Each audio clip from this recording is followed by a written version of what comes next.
আমরা আপনার সন্তানকে পড়াতে পারবো না। এবং সাথে চকলেট দিয়েছিল এই ছোট বাচ্চা, এবং তাকে বলেছিল, এই ছাত্রের ব্যাপারে শিক্ষকদের মন্তব্য ছিল যে তোমার পুরো জীবন অন্ধকার, তোমার দ্বারা কিছুই হবে না। এই সন্তানটা যখন চকলেট এবং চিঠি নিয়ে বাড়িতে গেলেন, তার মা, মানে আপনাদেরকে বলছি, তার মা চিঠিটা খুলে দেখলো তার সন্তানের ব্যাপারে বদনাম করা হয়েছে। মা মুচকি হাসলেন। মা হেসে সন্তানকে কোলে জড়িয়ে ধরে বললেন, বাবা আজকে থেকে আমি তোমাকে পড়াবো। আর আপনি মা হলে কি করতেন? ব্যাট নিতেন, ঝাড়ু নিতেন, সাথে সাথে বাচ্চার বাপকেও হয়তো ফোন দিতেন, দিয়ে বাপ কোথায় আছে নাই বাপের 14 গোষ্ঠী সে উদ্ধার করতেন। অথচ সেই মা কি করলেন? কোলে জড়িয়ে ধরে বাবাকে তার সন্তানকে বললেন, বাবা আজকে থেকে আমি তোমাকে পড়াবো। পৃথিবীর ইতিহাস সাক্ষ্য দেয়, যেই শিক্ষকরা বলেছিল তোমার জীবন অন্ধকার, সেই থমাস আলভা এডিসন বৈদ্যুতিক বাল্ব, এই যে বাতি যেটা আমরা দেখি, সারা পৃথিবীর অন্ধকার দূর করেছে এই ছেলেটা। শক্তি হিসেবে কাজ করেছে তার মা। তা আপনিও তো একজন মা। আপনারা কি করেন?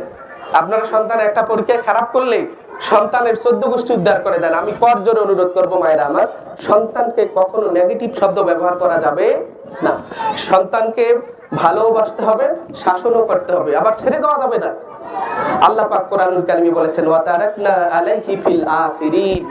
ইব্রাহিম আলাইহিস সালাম এবং ইসমাঈল আলাইহিস সালামের ঘটনা আল্লাহ তাআলা আমাদের জন্য কিয়ামত পর্যন্ত সমস্ত মানুষের জন্য আল্লাহ পাক রেখে দিয়েছেন। আচ্ছা বলেন, ইব্রাহিম আলাইহিস সালাম চাইলে ইসমাঈল আলাইহিস সালামকে ধরে আনি জবাই করে দিতে পারতেন না? বলেন পারতেন কিনা? কিন্তু তা করেন নাই। আল্লাহ কোরআনুল কারীমে রেকর্ড করেছেন, ইব্রাহিম আলাইহিস সালাম বলতেছে, ইয়া বুনাইয়া, ভালো করে শুনেন, আপনারা মায়েরা আপনারা সন্তানের সাথে এত রাত ব্যবহার করেন যেটা শয়তান শুনে খুব মন খারাপ করে। সন্তান জন্ম দিলেই আপনি মা হয়েছেন এটা ভুলে যান। বংশ বিস্তার করলে বাবা মা এটা ভুলে যান। বংশ বিস্তার পশু পাখিও করে। আপনার সন্তান বিদায় আপনি সন্তানকে ছোট করতে পারবেন না। ওই সন্তানকেও আল্লাহ মর্যাদা দিয়েছেন। ইব্রাহিম আলাইহিস সালাম বলছে, ইয়া বুনাইয়া, শব্দ চয়ন দেখেন আল্লাহ, হে আমার কলিজার টুকরো, হে আমার স্নেহের পুত্র, হে আমার আদরের পুত্র, ইন্নী আরা ফিল মানামি আন্নী আযবাহুকা, কলিজার টুকরো, আমি স্বপ্নে দেখেছি আমি তোমাকে জবাই করছি। ভাষা ব্যবহারটা দেখেন কত চমৎকার। কোন রাত ব্যবহার করেছেন? তখন এত সুন্দর আচরণের কারণে সন্তান বাবার প্রতি তার ভালোবাসা বেড়ে গিয়ে বাবাকে বললেন, বাবা তুমি যা দেখেছো ফাংজুর মা যা তারা, আপনি যা দেখেছেন তাই বাস্তবায়ন করুন। এখান থেকে আমাদের শিক্ষা নিতে হবে। সন্তানকে আপনি একটা কাজের আদেশ দিলেও আপনি কর্কশ ভাষা ব্যবহার করতে পারবেন না। মোলায়েম, আপনি সমস্ত ভালোবাসা দিয়ে আপনার সন্তানকে ডাকতে হবে। সূরা ফাতিহা আমরা সবাই পারি না এখানে? সূরা ফাতিহাতে কি করা হয়েছে? আল্লাহ বলছে, আলহামদুলিল্লাহি রাব্বিল আলামিন, সমস্ত প্রশংসা এই বিশ্ব জগতের যিনি মালিক। এই বিশ্ব জগতের মালিককে? আর রহমানুর রহিম, যিনি পরম দয়ালু এবং দয়াময়। আল্লাহ যদি খালি দয়ার কথা বলে শেষ করতেন তাহলে পৃথিবীর কোনো মানুষ আল্লাহর ইবাদত করতো না।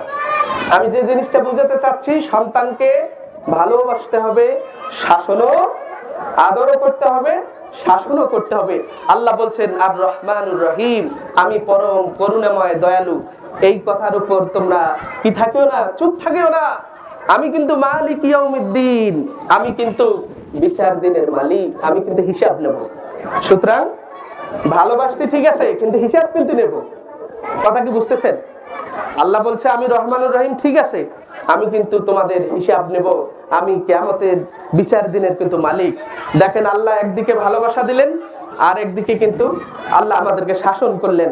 আর আল্লাহ যখন ভালোবাসার সাথে আমাদেরকে শাসন করলেন, তখন কিন্তু আমরা বলে উঠলাম, ইয়্যাকা না'বুদু ওয়া ইয়্যাকা নাস্তাঈন, আল্লাহ আমরা তো তোমারই ইবাদত করি, তোমার কাছেই তো সাহায্য চাই। এখান থেকেও কিন্তু আমরা বুঝতে পারলাম যে সন্তানকে আপনি কর্কশ ভাষা ব্যবহার করতে পারবেন না।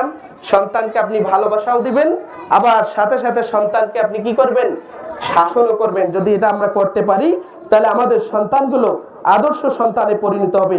আল্লাহ তাআলা আমাদের সন্তানগুলোকে আদর্শ সন্তানে পরিণত করুন। সকলে বলি আল্লাহুম্মা আমিন।